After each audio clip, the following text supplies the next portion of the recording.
activity. It would be quite different if a place is 400 or 500 years old, where it has a history of many, many families living and dying there. So in that sense, I would be more drawn to a place like Belgrave. But Belgrave specifically, I was drawn to because I felt, in my opinion, it was very active. Linda Mackenzie also has the ability to see, hear, and communicate with entities. A couple of days before we left, I had a dream, and it was of an old house with a staircase, and a woman in white was seen on the staircase, and I saw her go out into a garden. But I had not been really told anything about it. Being clairsentient, I like to work from feeling, and if I prejudge or pre-do anything, then it kind of sets up a criteria. So I like to go in with no judgment at all and just kind of walk in. Sean Rube is a student investigator that helps me collect scientific data.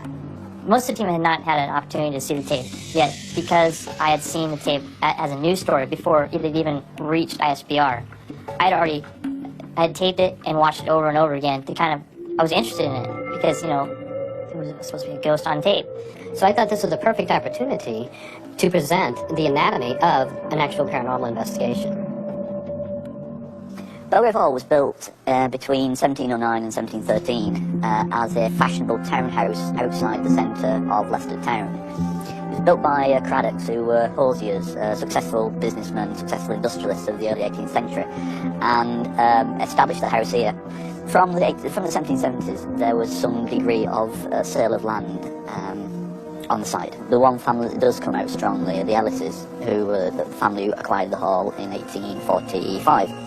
John Ellis was a very important man. He was instrumental in doing probably the most radical changes to the property by putting Victorian extensions on and Victorian additions. And he also called the house Belgrave Hall for the first time.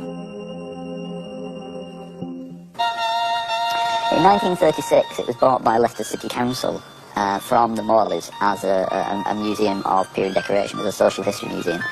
And it opened in 1937 after a substantial refurbishment. None of the furniture, none of the fixture and fittings date from the origins of the house. They were all sold in 1923 when the Ellises, the last Ellis died. When we entered Belgrave Hall, there were two jobs for the investigative team. One, from the scientific side, to discover was it an actual ghost that was captured on videotape, and the other, for the psychics to determine if it was a ghost, then who was the ghost in Belgrave. For years, the locals have thought that Belgrave was haunted. I thought it was a great site because so many people have lived and died there since the 1700s. Then, in December of last year, we had this mysterious video, security camera video. This caused quite a flap. We sat on it for somewhere in the region of about 4 weeks whilst we really sorted out in our own minds whether there was a problem with the system, whether there was a problem with the tape recorder, whether we could determine what it was ourselves, and we couldn't. There was no problem with the equipment. And it was launched by a local television company who we asked to come in and help. From there it went literally around the world within the space of 2 days and became known as the Belgrave Hall security video ghost. I said 3 ghosts, not 2, 3. But there's a twin there, and but there's someone there which shouldn't be. All along the line, as a scientist and a technologist by trade, I wanted to look into the investigation. I wasn't prepared to take this at face value. We always are looking for reputable investigators, and Dr. Munn fit the bill as a reputable investigator, so I'm extremely honoured and pleased that he's come all the way from California to Leicester to spend some time here and look at the possible causes of our apparitions. Under normal circumstances, I always ask the client not to give us specific information. In this case, it was kind of tough because the Belgrave tape had already traveled around the world. But we were fortunate enough to find out that most of the team members had not seen the tape. So I kept them outside of the property until the very last minute. In all investigations that I've ever involved myself in, based over 25, 26 years, I've always made the point that I'd like no material, any information whatsoever, or whatever I'm going to do in my work. I also like to make that personal contact, that link with the individual, the spirit entity, to find out precisely who it is that is there and wants to communicate and whatever they want to say, not just to say, hey, there's a spirit there. The common occurrences, I've been with the museum service for 12 years and I've been in charge of Belgrave for 2 years. The stories I heard going back those 12 years are of a grey or green lady, depending who you spoke to, going back into, you know, the last 20, 30 years. I was walking up by St Peter Church one autumn night about 5 o'clock, between 5 and 5 with my friend, and suddenly coming towards me I could see a figure. As the figure got near, I saw that it was a lady dressed in grey, and she got very close, and then I went to touch this figure and it disappeared. And I said to my friend, have I just seen things, or did you say exactly the same as me? And she said, no, I've seen exactly the same as you have. We've also, I heard stories about movement, footsteps, shuffling, that kind of thing, as well as the smell of food cooking. A lot of the other museum assistants have smelt stewed fruits, stewed cooking, meats cooking, gingerbread. A lot of it tends to happen on the first floor as well, although there have been occasions sort of around the main hall, but funny enough, not much in the kitchen really. There's very little that sort of goes on in the kitchen with regards to smells. During an investigation, I frequently smell different fragrances, from foul to sweet smelling. And to give you an example, on the premise of so in life, so in death, that when a person dies and they go into transition and become a spirit or an entity, they take their personal habits with them, and that particular fragrance that would uniquely identify them remains the same. So when I say I smell something, like a cologne or flowers, it's because it's what the entity brought forth with them into our space or our dimension. Oh, someone loved the fish. I didn't smell it before I came through. No, I don't need It's a fragrance here. Oh, I just smell that. Did you? Yeah. Smell. Oh, yeah, and that's a really nice one. Can you get it? Can you smell that? Sweet. Can you? Yeah, you gotta walk over there. You know? Smells over there. She's walking around. Residual smells are just like other kinds of residual energies, and they're trapped in the Earth's electromagnetic field in a certain area, and we don't completely understand why that happens yet, but we do know that on occasion, and it's very random, that smell or that sight or that sound will be heard over or smelled again or seen again over and over. There was like this swirling cold around my legs and kept going around. I kept following it, and it dropped like about 4 degrees, and now I'm going back up. However, in association with the drop, all of a sudden my throat went extremely dry. It's like it's like smoky, dry, like not cigarette smoke, fire smoke, like you know, and it's all yeah, it's still like that. Jeannie has seen, I shouldn't say really seen, but smell other things. One day she was trying out a new project actually on the range here, trying to well, see if we could actually cook anything in them. We've never actually tried to cook anything in the range, and she wanted to actually see if she could do gingerbread with the children. She placed a cold tray with just a sprinkling of flour on into the hot range to see if it would actually take. Needed to go upstairs for something, and went to the top of the first landing and could smell tremendous smell of burning. She said, "Oh no, it's caught fire." She came running down the stairs, and to open the range and realised that the flour was still cold and nothing actually took. Most of the occurrences that I heard about were residual. Residual energy is like a footprint in time. There are residual hauntings, and then there are real hauntings. Real hauntings have an actual entity. The active haunting generally interact with you. They respond to you. They're cognizant of your being there. Residual hauntings have energy from some kind of event, be it traumatic or mundane, but some event from the past that gets trapped in the Earth's electromagnetic field in a certain area, and on occasion we see, hear, smell, or combination thereof this event that took place. In Gettysburg, there's people that claim when they go to Gettysburg, they hear the sound of war, gunshots, people crying, the battle noise of Gettysburg. Okay, but you look at it, you don't see anything. Yet there was still the Gray Lady, and I wanted to find out, was there an actual presence there, and if so, who was she? There's something also very important about the banisters here too, and I don't know what it is, but there's definitely energy just in the stairwells for some real weird reason. There's a lot of history. There's history in this house. It's just amazing, and it's something I haven't felt because it's old, you know. Every time we walked in that stairwell, I still felt this energy. When we first walked up the stairs, I was like, okay, there's something going on in this stairwell. And she's seen coming down the stairwell as well. Then last year we had 2 very positive sightings of a Victorian lady in her mid-50s with a red terracotta dress on, and the sightings were by Mike Snubbs, one of the gardeners, and Jeannie Bilton, who is one of the teacher leaders. Mike was talking to another member of staff, and he was looking at the stairs, and like I said, 4 o'clock in the afternoon, he was fully awake, he wasn't in a twilight sleep or anything like that. and stopped talking. The other member of staff jokingly said, "You're right, Mike, you look like you've seen a ghost." And he just couldn't believe what he was seeing. He actually did see a ghost. And she walked down the stairs, paused at the window, smiled, but didn't smile at Mike. She looked through Mike. She couldn't see Mike. Mike wasn't there, but he could see her, and then walked behind her. And at that point, he lost contact completely. But he was initially brought to the presence by his peripheral vision. He actually caught her in the corner of her eye as she was coming down the stairs, and then turned to focus on her, and saw a very detailed description of a 50-year-old lady, mid-50-year-old lady, with white hair, dressed in a Victorian terracotta dress. The second sighting is equally as intriguing, because Jeannie saw the bottom half of the lady, but at the same time, she didn't see a cabinet that we have on the landing.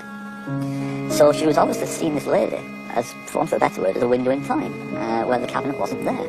And that was for a split second. So that got her thinking. It was a cabinet that really got her wondering of what was going on. So I just got an impression or a sense that it's a female leaning over dancing. Yeah. So we were talking like this, leaning over, see what we were doing, ready. I've never seen a ghost in my entire life. But I have heard movement in the hall when there's no visitors in it. The event stuck in my mind very vividly, because I'd just become the manager of the site, and as like all good managers, I wanted to impress and tighten up the management of the building. And the agreement, the insurers insist that if there is a visitor in the hall, then one of the members of staff must be on the floor that the visitor's on. I came in again around about 4 o'clock, 4:30, and heard the shuffling upstairs on, well, I presume it was the first landing. I'll come to that. And I said, "Is there a visitor in?" waiting for them to say yes, so I could say, "Well, one of you must be up there." Both MAs could hear it, museum assistants, and sort of had a wry smile on their face. And when I went up onto the both floors, there were no visitors in, and so they were quite relieved that I'd actually heard something for myself. So was this the Grey Lady captured on videotape? Her case begins to build. The core team elements are always myself, Dana, and Sean. I decided in this case, because I always studied different clairvoyant abilities of team members, I wanted to find out what each team member could accomplish. In this case, Peter James was first. Because of his ability to see, hear, and communicate with an entity, I wanted to see if he could find the Grey Lady. A few things. One being, I mean, it's obvious that there was a lot of military, if you will, activity here, dating back to I would say a Roman invasion. This was an actual battleground. This was indeed a battleground. Okay. Yes, battleground. I also get the name of Daniel, which I hear ring through, Daniel. I get the name of George. Because they don't speak with the same kind of fluidity that we speak with, sometimes you'll just hear an R or an M or an L, and other times you'll hear the entire name. Sometimes I'll see a picture in my mind, and I'll see a J come across it, or like for J or whatever the name is. Or sometimes I'll just get a whole name, and sometimes it's so instantaneously I don't see or hear anything. I just feel it, and it comes right out. Now, in the world of spirits, they have to, through the help of guides, they have to build what we call an ethereal mask, if you like. And in that ethereal mask, they then place their spiritual body into the mask, so it can be heard by clairaudience, even seen in communications by clairvoyance. I also feel that, through my experience, that it's quite difficult for them to actually enter and learn how to enter this mask. But when they do, when they've really got on top of it, their communication can be spot on and precise.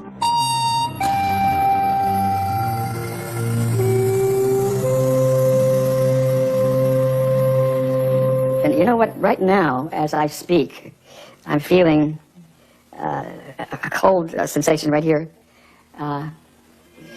Cold spots are really, really important because that is our first physical indication, using our body as an instrument, that there is a possibility of a haunting or an entity on site.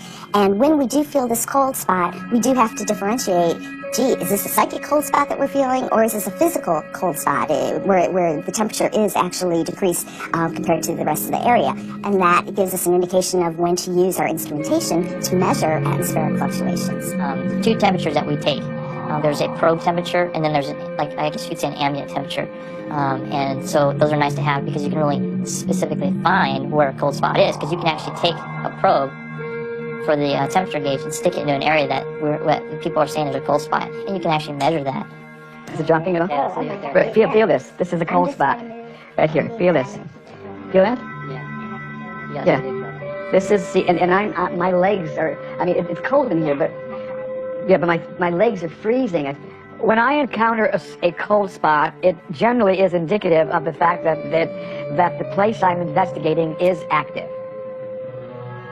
Now here I'm feeling there's a female that I feel was in this room. I would say young, but not a child. Her name began with an E. And it sounds like Ellis, but with an E, not A.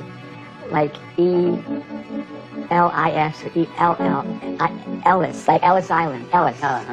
Like a Lady Ellis or Miss Ellis. We have a lot of information about the sisters who lived here, known as the Miss Ellises. There are 5 ladies who were very forward for the years, for the Victorian years, joined the suffrage movement very early on, part of women's liberation movement, and they did a lot for the local community, a lot for the local charities. Now the investigation starts to take a direction. You know, we went from a supposed Grey Lady to now a presence with the name of Miss or Mrs. Ellis. So now I decided to bring in Derek and see if he would also get the same names or something different. This one. There's a lady here as well. Yes.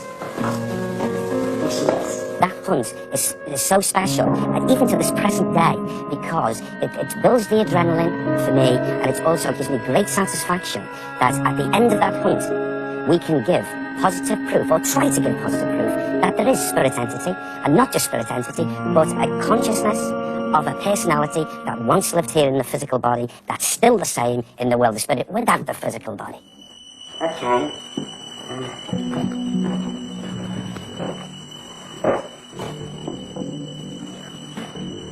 Right. This lady here, I can't tell you precisely of time, but she very gently and very sensitively, this is a good soul, a good lady, she calls herself Eliza.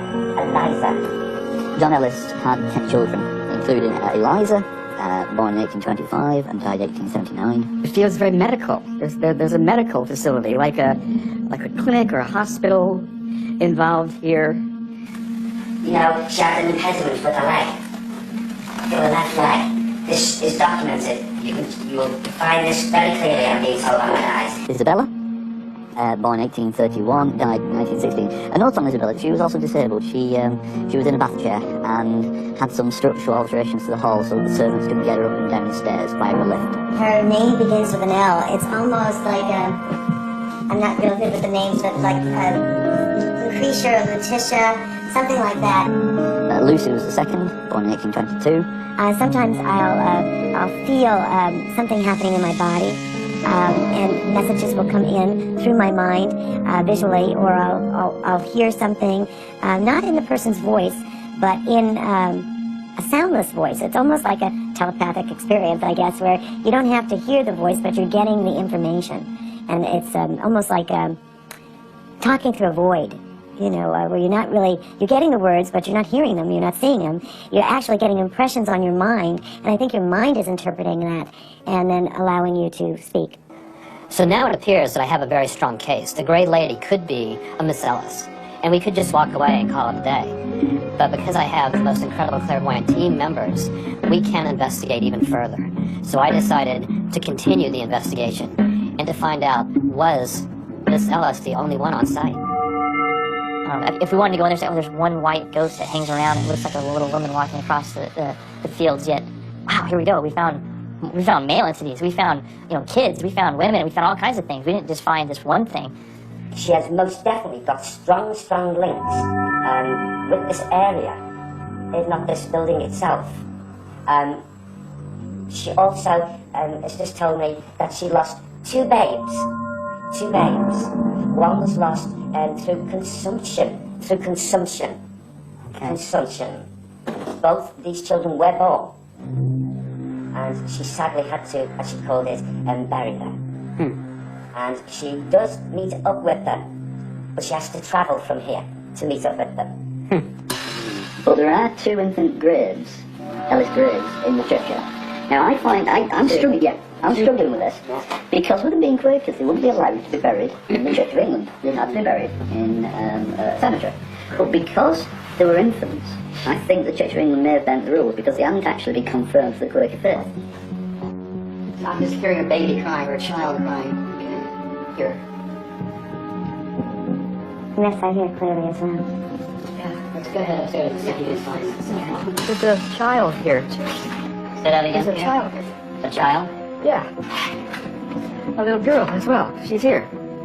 This is not residual. She's here. Hello? There's a little girl here. Total chest. Yeah, me She's too. a little girl. She's here. Right now, Larry. Look. Hello? Here, look. There's a cold. She's here? Right here. She's right here. Come here. Feel this. Okay. Feel this. Hello? Hello?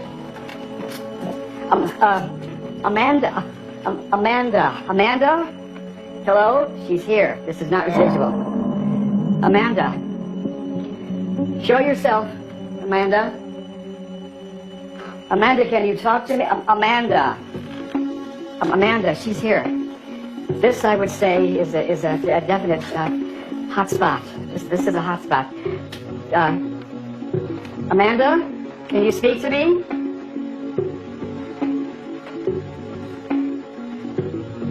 And also, you know, this. I also feel like there was another woman. I'm trying to Amanda. Listen. Hello?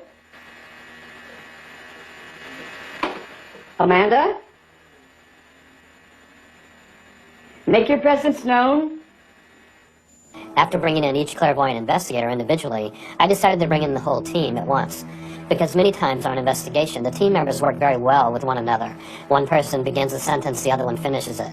And I've also found that an entity seems to be attracted at times to a particular team member, and while it is trying to communicate with one of the clairvoyants, the others can see and describe what the entity looks like. So let's try another experiment. Earlier, we had some information on this little girl, and the name that we know, I won't say, but let's go ahead and see if you can tune into the little girl, okay? I think she's around 4 or 5 is what I'm picking up. She's very fair-haired, this girl. Blonde, ribbons in her hair, almost reds or pinks. She likes reds or pinks. Very sweet child. Very sweet child is what I'm picking up. I will agree with the child as being female, same age, light hair, maybe strawberry blonde, light hair. But it has tints of red, so it's not just blonde, it's more strawberry. And I believe that I got a quick glimpse of I believe that she died from a disease like typhoid, cholera, something like I that. think tuberculosis Or is tuberculosis, consumption. yeah, something like that.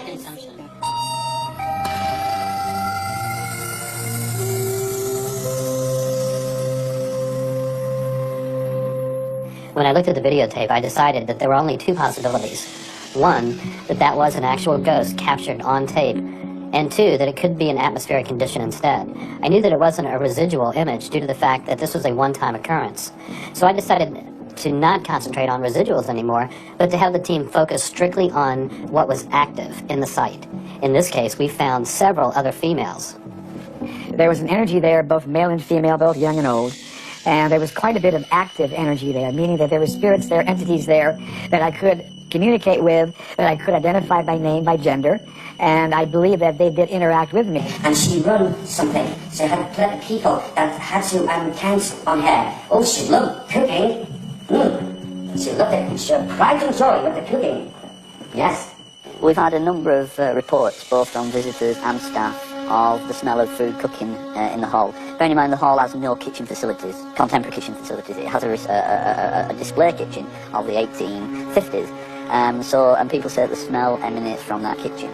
That was a lovely spirit, and to be a lady that all her life, she did explain to me that all her life, her life's work was, and her love was cooking.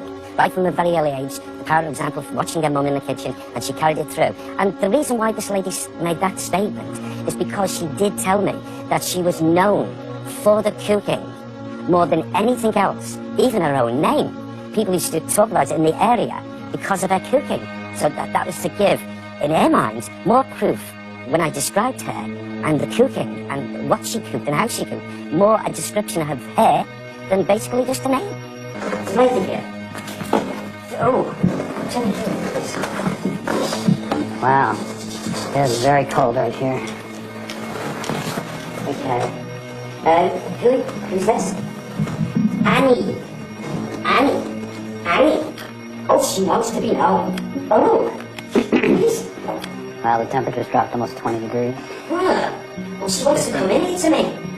Yeah? Oh, well, gently, please, gently. You could step into Dana. Yes. Will you all right for this, Dana? Annie, you can step into Dana and look through her eyes so you can see. She's coming around you. She's coming to the side of you now. Yes. I feel that this lady is quite proficient. She knows what she's doing. Okay. And she's trying. She's trying. Temperature's still dropping. She's just saying, oh, I like this. I like this. Sometimes when I channel or use mediumship, okay, I don't go completely out of body and I don't let them take over completely. This one, I was kind of in sync with her when she stepped in, so my body was taking on whatever characteristics she was putting forth, and I could feel her presence, but I do remember being fairly cognizant of what was going on at the time as well. I have the most bizarre tickling sensation up and down the side, right? Like that. Oh. She's trying. It really is. No, it's buzzing. It feels like tickling at my back and down my left She's arm. turning lady. Right down. It's totally cool. You can just do it if you like. Okay, I've lost my left hand. I'm gonna lose my right really soon. Do you want me to take the temperature gauge? Can you see, oh, I hope you can see this. Can you see the green color? It's green coloration. A light line coloration around you. She's trying to enter your face with your aura now. She's coming in, I feel. She knows she's got to do it gently. Well, nobody else does. She knows. I feel this lady's she's done this before. Wow. Okay. This is pretty cool because I think I'm going to stay here with her. Then that was a conscious decision on my part to stay, to allow her to continue. A lot of times that is contrary to what the parapsychologist wants me to do with the rest of the team. But there is some kind of seductive quality while this is happening that it feels good, it feels fun. I don't want to give it up. And I also know personally this is how I can contribute in our quest for more knowledge. As a scientist, I always have to take everything into consideration. The scientific hits that we get on equipment, the clairvoyant hits from the team investigators, but also the physical sites themselves. Do the sites cause any type of phenomena like this? It was interesting in this case because as I walked around the exterior of the property near the church, there was a worker there that told me a very interesting story about a couple of bodies that had been discovered just recently without any headstones. Yeah, while putting new drains in, we found several skeletons across there and also skeletons inside the church when we were digging for drains. There was a man, woman and child skeleton inside the church, but no real definition as to what they were out here. All of the bones were kept and collected and they were surveyed by somebody from the university, and then we held a proper burial and they were reburied in the ground. Well, it's obvious that it's a dining room, and it feels like this is where there's also a Daniel connected, and there's also a Edmund. We do have a couple of deaths in the hall. First owner, Edmund Craddock, I think Stuart might have mentioned this already. He only lived in the hall 2 years after its completion and then died, so we didn't really get to see a lot of what he'd finished. You could give us maybe a name. I have two, I'm not sure which one it is. Why don't you give us those now, and then... One is, I want to say William Tuttle. I don't know why, but I want to say William Tuttle. But I don't think that's exactly right. But I know that I think that's what I need to say. William Van, who actually bought it after the Craddocks, he apparently died here. He was well into his 50s, early 60s. And then his 3 sons, who lived again well into their 50s, 60s, died in the hall. That would be William Jr., Richard and James. William, what's your name? You're Jim, are you? You're James. This man is called James. Now you can see how difficult our job really is. We have female entities, children, male entities. It's very tough to decipher what's going on in a very active property without the correct team members. It feels like my shoulder blade is dislocated or something. Really? Yeah, that was from a fall of the horse. Right in the middle of the second part of the staircase. Yes. Now, this man has hurt himself. He hurt himself, his back, his spine, his shoulders. He's standing here and he's showing me. He's standing forward like that and he keeps on pointing. So, how did you do this? Okay. Something about being out on a, was that hunting, shooting? Yes. And you were working for your master. There's also yet another, before I tell you my next sense of what's here, there's also a playful female. Playful. But she's also a crook. She's a crook, meaning that she'll take things, even out of your pocket, like a pickpocket. Yeah. The thief identifies herself, another E. Like Emma is what I'm told, Emma. And she was playful. She could have been a lady of the night as well. Emma, and her last name began with an S. Emma S.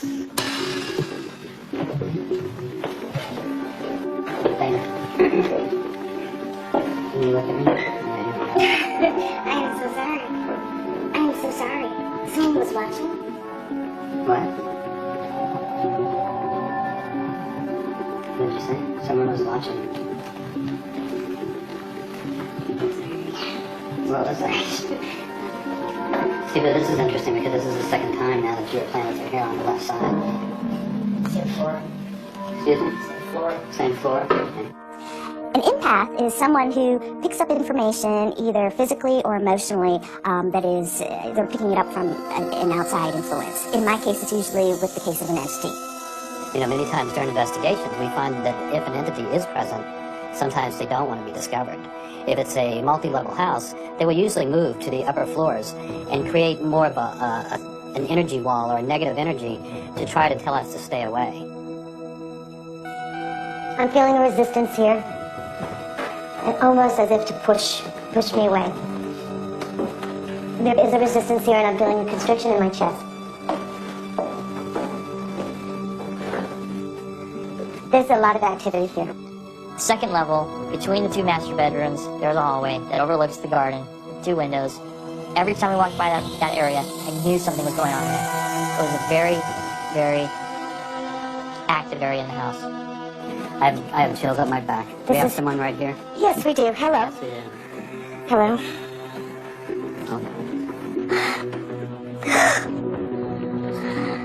It's okay. That hallway was a very interesting hallway, first off, because it was extremely cold.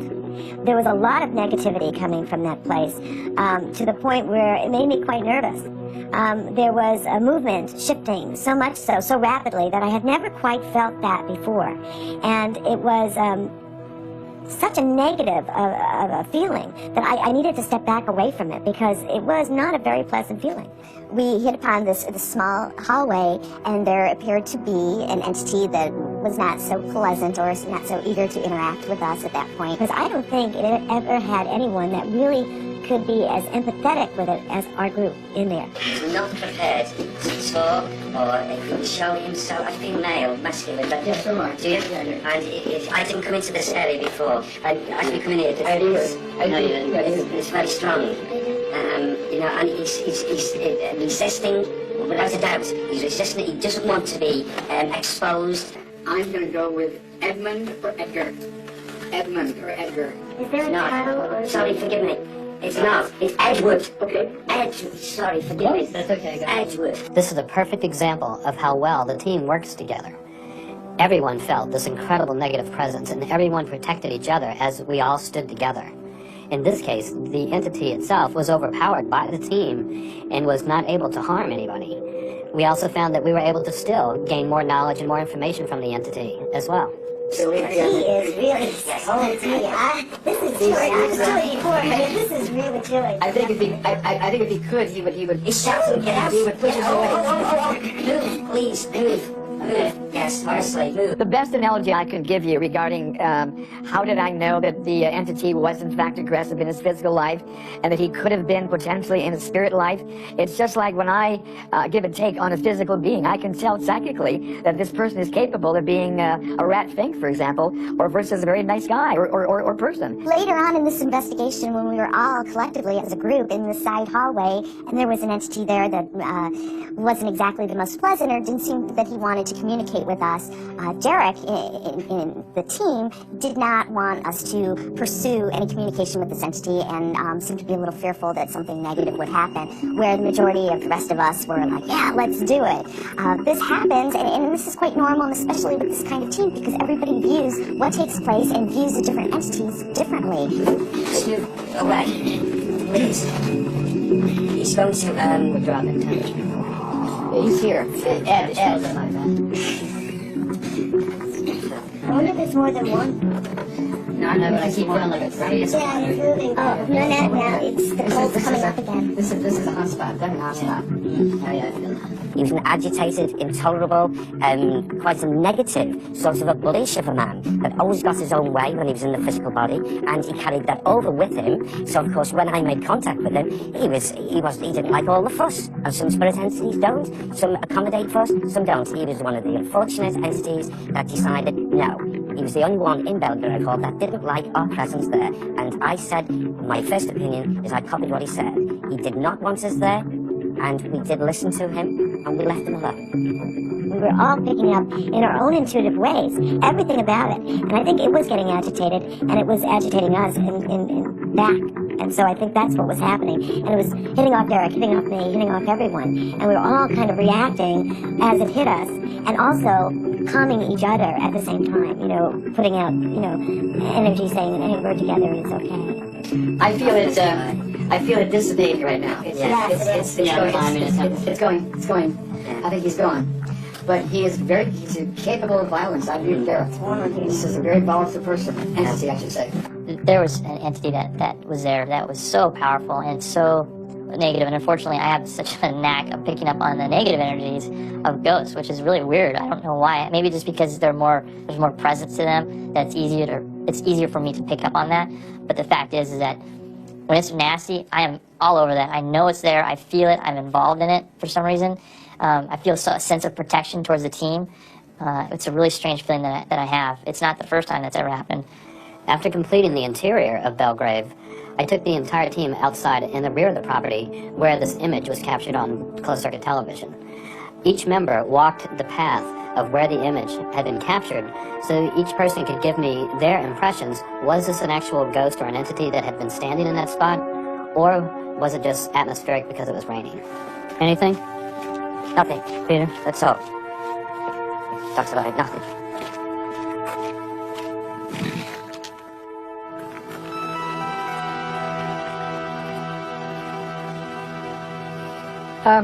I feel something very slight right here.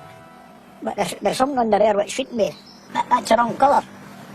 When I pass by an area, or when I'm drawn to an area that I feel that some kind of activity took place there, it sort of strikes me, it sort of hits me, so to speak. And I get a feeling like this is where I need to stop for a moment and take in the energy that was there, because it was in fact quite prevalent to me. I don't know that it was to others, but some of us differ in our take of different kinds of activity.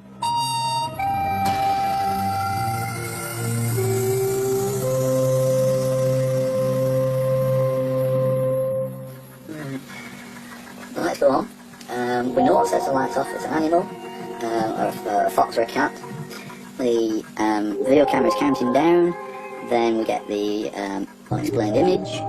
The tape freezes for 5 seconds, and then throughout the remainder of the picture, which is on for a minute, we have an equally unexplained mist that moves in from the top right-hand corner along to roughly right centre of picture. To my knowledge, there were 4 groups, 4 like ghost clubs in England that got to view this tape from the security camera, and all of them concurred that yes, definitely, this was an anomaly, this was something paranormal, and they came up with that it was everything from a ghost to a demon. The world media really picked up on ghost, which we felt was premature until we'd done the investigations, but people will always see what they want to see, and the media is no different in that respect. So we went through the process of investigation and tried out rubber bats, tried out cut out moths, tried out everything that we could think of, close up to the cameras, away from the cameras and so on. And eventually we literally just threw some leaves in the direction of the camera, about 2 or 3 foot away from the light, and we got a fairly close match. There are a couple of things that bother me about this. One is that on the ones who were throwing up do appear and disappear, but you do get an element of movement on them, where you don't really get that on the original tape. That's just a fluke, I think. The second thing is that how did the leaves get up?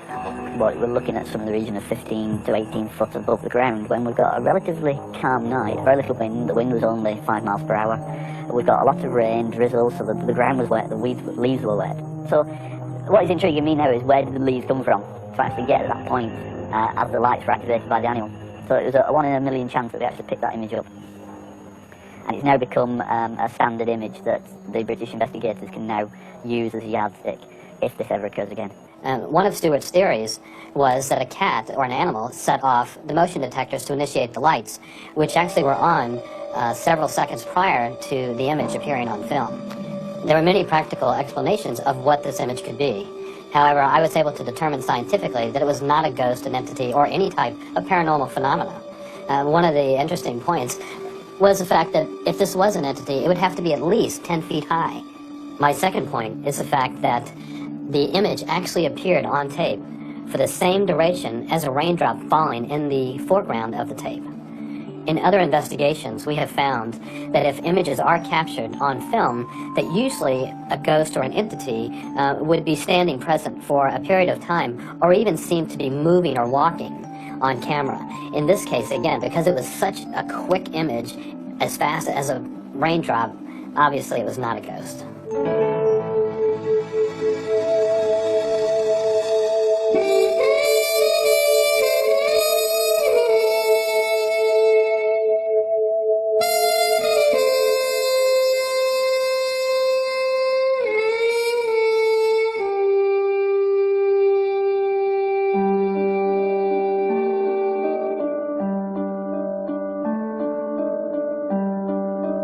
The easy part would be to say that the property isn't haunted, but as ISPR, as a team, our job is to go in there and to investigate that thoroughly. We can't just say, okay, it's not, it doesn't look real, it's not haunted. You have to go in there and make sure. You have to check that out. If I'm shown a photograph or a video of an actual entity or an actual ghost or an actual haunting, I get a sense of that psychic intuitiveness is overpowering, overshadowing my ability to perceive things. But when I looked at that video, that sense within me said, it's not real. We found a lot of inconsistencies with the tape, a lot of things that made the tape not hold as much integrity, and we believe, especially after being on site, what caused that what seemingly looked like an anomaly.